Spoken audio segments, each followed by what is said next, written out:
Hello guys, welcome to my channel Laddu Gyan Kendra. उम्मीद करते हैं कि आप स्वस्थ होंगे।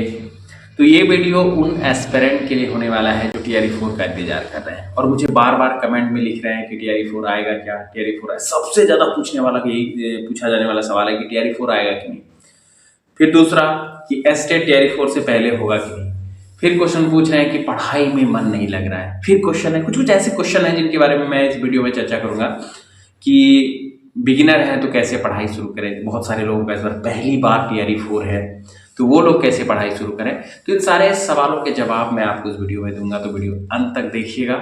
और बाकी अगर आप टीआरई 4 की तैयारी कर रहे हैं तो हमारे चैनल से जुड़िए। यहाँ पे फ्री में आपको कॉमन पेपर 40 मार्क्स की तैयारी कराई जाएगी बिना किसी पैसे के। ठीक है। दूसरा कि इस वीडियो के डिस्क्रिप्शन में आपको टेलीग्राम चैनल का लिंक मिलेगा, वहां जरूर से जुड़ जाइएगा क्योंकि वहीं पे आपको सारा मटेरियल मिलेगा फ्री में और टीचिंग एग्जाम से रिलेटेड जो भी न्यूज अपडेट आएगा वो भी आपको वहां पे मिलता रहेगा। तो चलिए वीडियो को शुरू करते हैं। सबसे पहले कि टीआरई 4 आएगा कि नहीं। 100% आएगा। अगर आप थोड़ा सा भी न्यूज देख रहे हैं तो आपको पता होगा कि शिक्षा मंत्री खुद बोले हैं कि बहुत जल्दी टीआरई 4 का बहाली होने वाला है और लगभग 1.5 लाख पदों में आएगा। ठीक है। तो इतना बड़ा वैकेंसी को आप आसानी से जाने मत दीजिए। सिर्फ एक एग्जाम आप क्वालिफाई करेंगे और नौकरी आपके हाथ में। 40 से 50 हजार तक की सैलरी वाली नौकरी इतनी आसानी से आपको मिल रही है। बस 3 से 4 महीना अगर आप जम के मेहनत करेंगे तो नौकरी हो जाएगा। कोई बहुत बड़ा बात नहीं है। इसलिए अपने आप को मोटिवेट रखिए कि हाँ आएगा। कोई कुछ भी कह रहा है कि अरे अब थोड़ी आएगा, ये होगा वो होगा, तो उन सब से आप मिलिए ही नहीं। वैसे लोगों से दूर रहिए जो आपको निगेटिव एनर्जी की तरफ धकेल रहा है कि अब थोड़ी होगा, अब थोड़ी आएगा, अब हो गया जो होना था। ऐसा कुछ भी नहीं है, आएगा, जरूर आएगा। आप मेरे इस वीडियो को सेव करके रख लीजिए कि टीआरई 4 100% आएगा। ठीक है। तो ये आपका चिंता खत्म हो गया। दूसरा है कि एस्टेट होगा कि नहीं। आप देखे होंगे कि बहुत सारे लोग तो सिलेबस लेके तैयार हो गए। हम खुद एस्टेट पे वीडियो बनाए हुए हैं, हम आपको क्या बोलेंगे, क्योंकि बीच में ऐसा समीकरण बन रहा था कि शायद से एस्टेट होगा, लेकिन अब मुश्किल लग रहा है कि टीआरई 4 के पहले शायद से एस्टेट नहीं होगा। कड़वा है पर सत्य है। हो भी सकता है, कुछ कह नहीं सकते, लेकिन अभी तक तो यही लग रहा है कि अब एस्टेट शायद से नहीं होगा उससे पहले।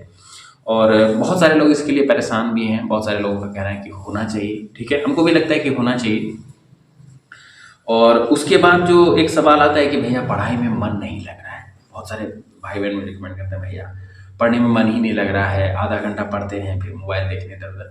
तो देखिए इसका सीधा तरीका क्या है कि आपको खुद को पहले मोटिवेट करना पड़ेगा। खुद को पहले ये बताना पड़ेगा कि आपको इस बार किसी भी हाल में अपना बेरोजगारी दूर करना है। जब तक आप खुद से अपने अंदर ये नहीं सोचेंगे कि हमको रोजगार चाहिए, हमको सेटलमेंट चाहिए, हमको सरकारी नौकरी चाहिए, तब तक आप कितना भी वीडियो देख लीजिए, कितना भी हम बोल देंगे, कितना कोई कुछ नहीं होने वाला है। तो ये सब आपके अंदर है। आपको खुद से ये दिमाग में भरना है, अरे भाई 3 ही महीना पढ़ लेंगे तो हमको 40,000 रुपया महीना मिलेगा। अगर आप स्टूडेंट हैं तो आप समझ सकते हैं कि 40,000 रुपया का कितना कीमत है। 4,000 रुपया भी छोड़ दीजिए, 40 रुपया कोई देने वाला नहीं है। आज की दुनिया जैसा चल रहा है ना, आप किसी को रोज 40 रुपया मांगे, वो तीसरा दिन आपसे कह देगा भाई मेरे पास नहीं है, चाहे वो कितना भी अच्छा दोस्त हो आपका। तो आप जब भी पढ़ाई में मन नहीं लगे तो आप हमेशा ये सोचिए कि अरे भाई अगर नहीं पढ़ेंगे तो वो पैसा हमसे छूट जाएगा। लोग को ज्यादातर पैसा मोटिवेट करता है, इसलिए आप गलत एंगल से मत लीजिएगा। लेकिन आप खुद को ऐसे मोटिवेट कीजिए कि हम 3 महीना किसी तरह कष्ट झेले। 3 ही महीना तो बात है, 3 ही महीना किताब को अच्छे से पढ़ लेंगे तो हमको जॉब लग जाएगा, उसके बाद मेरा सब कष्ट दूर होगा। यहाँ घूमेंगे, मनाली जाएंगे, ये जाएंगे। तो आप दिमाग को हमेशा लालच देते रहिए कि ये कर लेगा तो ये हो जाएगा, ये कर लेगा तो उससे क्या होगा कि आपको पढ़ाई में धीरे धीरे इंटरेस्ट आने लगेगा कि हाँ भाई पढ़ लेंगे तो मेरा ये हो जाएगा। ठीक है, ये बात हो गया। दूसरा हो गया कि बहुत सारे बिगिनर हैं जो बोल रहे हैं कि भैया कैसे पढ़ाई करेंगे, कैसे तैयारी करेंगे, आज से पहले नहीं किए थे। तो उनके लिए देखिए सबसे पहले तरीका क्या है कि किसी भी एग्जाम की आप तैयारी कर रहे हैं तो सबसे पहले आप क्या कीजिए कि उसका प्रीवियस ईयर पेपर निकालिए और उसको बनाना शुरू कीजिए। ठीक है, देखिए कि आपको कितना आ रहा है। 5 भी आ रहा है, 2 भी आ रहा है, डिमोटिवेट नहीं होना है। आपको ये देखना है कि हमको आ रहा है कि नहीं, आज हम कहाँ स्टैंड कर रहे हैं और 1 महीना बाद हमको कहाँ जाना है। आप सेट लगाए, सपोज कीजिए आप पीआरटी के दिए, पीआरटी का 120 नंबर में आप सेट लगाए, आपको 20 नंबर आया। ठीक है, कोई दिक्कत नहीं। आप क्या करेंगे कि देखेंगे कि वो जो 20 नंबर मेरा कौन सी सब्जेक्ट में आया। तो आप देखिए कि भाई मेरा साइंस में आया, हिस्ट्री में, मैथ्स में, जिसमें भी आया आप देख लिए। तो आपको लगा कि नहीं भाई मैथ तो बनने लायक था, जो भी आपसे बना, या रीजनिंग तो बनने लायक था, साइंस तो बनने लायक था। अब आप देखेंगे कि फिर हम फंसे इसमें किसमें, कौन सा जो सेक्शन था हमको बिल्कुल भी नहीं आया। तो आप सपोज कीजिए, देखिए कि साइंस तो बड़ा टफ था, हमको नहीं आया साइंस। आप साइंस कैसे पढ़ेंगे? अगर साइंस आपका बिल्कुल भी नहीं है, बेस कुछ भी नहीं है, तब आप 7 से शुरू कीजिए, 8 से शुरू कीजिए। एनसीईआरटी का ठीक है।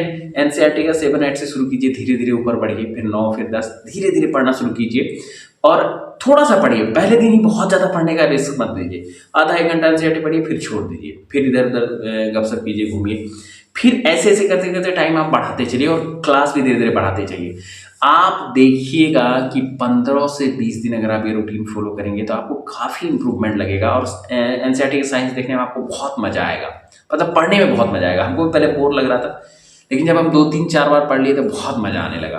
तो ये हो गया साइंस का। फिर अगर आपका मैथ्स वीक है तो आप एनसीईआरटी, बहुत सारे जना हमको मैसेज कर रहे हैं, कमेंट कर रहे हैं, भैया आप रिप्लाई नहीं कर रहे हैं, मैथ्स वीक है, मैथ्स। तो मैथ्स का सबसे अच्छा तरीका क्या है? डायरेक्ट यूट्यूब देखने मत जाइए। सबसे पहले आप 8वां का मैथ बनाइए, फिर 9वां का, फिर 10वां का। जब ये बना के अच्छी तरह 1 2 बार आपको समझ में आ जाता है ना, फिर आप यूट्यूब में अच्छे अच्छे टीचर हैं, ठीक है, गगन प्रताप सर हैं, आदित्य रंजन सर हैं, ये सबसे आप देखिए, लोग मैराथन भी करवाते हैं, वो देखिए और फिर आप प्रैक्टिस बहुत कीजिए। आदित्य रंजन सर का मोटा बुक आता है, वो ले लीजिए, राकेश यादव सर का आता है, किसी का भी आता है। आप याद रखिएगा कि आपकी सफलता सिर्फ और सिर्फ प्रैक्टिस डिपेंड करता है। आपके प्रैक्टिस पे तय होगा कि आप सफल होंगे या नहीं होंगे।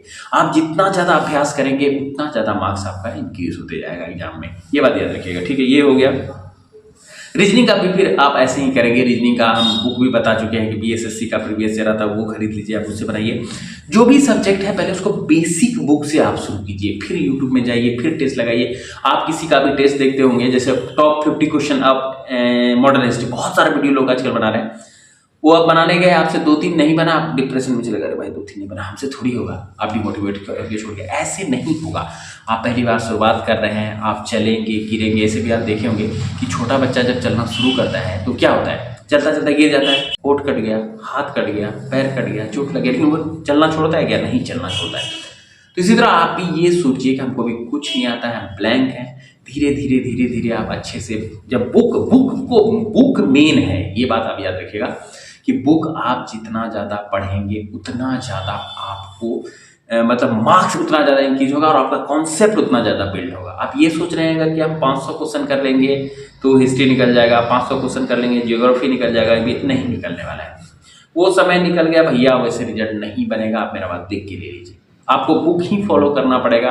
अगर आप चाह रहे हैं कि किसी कोर्स से कर लेंगे, कोर्स से आप तब कर पाएंगे जब आपका बेसिक स्ट्रॉन्ग होगा। मेरा बात याद रखिएगा। हम ये नहीं करेंगे आप कोर्स मत लीजिए, वो आपकी इच्छा पे, अगर आपको लग रहा है कि लेना चाहिए तो लीजिए, लेकिन मेरा मानना है कि बुक ही आपको सफलता दिलाएगा, दूसरा कोई भी चीज़ नहीं दिला सकता। क्योंकि बुक में जो कॉन्सेप्ट है वो जब आप खुद से मेहनत करके सीख लेंगे, एक बार जब वो आपके अंदर आ जाएगा तो आपको कोई भी नहीं रोक पाएगा। आप कहीं भी सेट मारने जाएंगे तो आप ऑप्शन से छांट देंगे। अगर आपको वो क्वेश्चन आंसर नहीं भी आएगा तो आप ऑप्शन से इसको छांट के बना लेंगे। तो ये होता है कि आप एज ए बिगिनर हैं तो आप इस तरह से तैयारी करेंगे, ठीक है। और पॉजिटिव कैसे रखना है, खुद को पॉजिटिव भी तो रखना जरूरी है कि आएगा कि नहीं। बहुत बार दिल भी टूट जाता है। तो मेरा बात याद रखिएगा कि एक स्टूडेंट जब होता है ना तो उसको एक ही चीज वो रख सकता है अपने पास, ठीक है, और वो है इंतजार, पेशेंस रख सकता है, और एक ही चीज वो कर सकता है, वो है इंतजार। अगर आपके पास पेशेंस नहीं है, इंतजार नहीं है, तो आप कैसे सफल हो पाएंगे? आप बताइए। आप इस तरह से एग्जाम्पल लीजिए कि कोई मछली मारने गया था, गाँव में देखे होंगे आप, ठीक है, वो स्टिक लेके, लग्गा जिसको गाँव बोलते थे, स्टिक लेके गया, किसी को तुरंत मछली ले जाता है और किसी बगल वाला जो है ना वो विचलित होने लगता है, अरे मेरा नहीं लगा। लेकिन जब वो लेट से रुकता है तो देखता है कि इससे बड़ा मछली वही पकड़ लिया। तो आप ऐसे लीजिए कि हो सकता है आपका बगल दोस्त यार वाला नौकरी लग गया, आपका टीआरई 1 में नहीं हुआ, 2 में नहीं हुआ, 3 में नहीं हुआ, आस पास समाज सब आपको देख रहा है, अब थोड़ी होगा। ऐसा कुछ भी नहीं है। आप घूमिए फिरिए, एंजॉय कीजिए, बस वो निगेटिव इंसान और नेगेटिव सोसाइटी से दूर रहिए जो आपको ये कह रहा है कि आपसे नहीं होगा। बिल्कुल होगा। अगर आप ये ठान लिए हैं कि होगा तो फिर होगा, ये बात मेरा आप याद रखिएगा। और ये वीडियो हम यहीं पे रखेंगे। उम्मीद करते हैं कि वीडियो आपको हेल्पफुल लगा होगा, आपको थोड़ा सा भी एनर्जी दिया होगा। अगर आपको हेल्पफुल लगा है और वीडियो पसंद आया तो वीडियो को लाइक कीजिएगा, चैनल पर नए हैं तो भाई को सपोर्ट करने के लिए चैनल को सब्सक्राइब जरूर कीजिएगा। मिलते हैं एक और धमाकेदार वीडियो के साथ, तब तक के लिए